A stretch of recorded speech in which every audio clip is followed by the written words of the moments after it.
भारतासारख्या लोकशाही देशात एक चित्रपट तयार होतो. तो परदेशातल्या फिल्म फेस्टिवलमध्ये धडाकेबाज यश मिळवतो, आंतरराष्ट्रीय पुरस्कार पटकावतो, अगदी ऑस्करच्या शॉर्टलिस्ट पर्यंत पोहोचतो.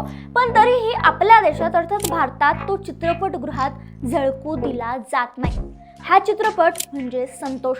संतोष हा पॉपकॉर्न मूवी नाहीये, तो जात व्यवस्था, पोलीस यंत्रणा आणि त्याला लागलेल्या वास्तव्याचा धागा आहे. या सगळ्या गोष्टीवर थेट आणि परखड भाष्य करतो.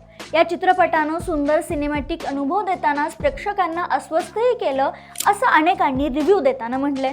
परदेशात या चित्रपटाला पुरस्कार मिळतात, जगभरात चर्चा होते, मात्र भारत देशात, आपल्याच देशात मात्र तो आजही बंदीच्या छायेतच अडकून पडलाय. सगळ्यात मोठं म्हणजे या बंदीचं समाधानकारक कारण आजपर्यंत स्पष्ट झालं नाही. का बंदी, कशासाठी? खरंच हा चित्रपट इतका धोकादायक आहे का की तो काहींच्या सोयीच्या व्यवस्थेला अस्वस्थ करतोय?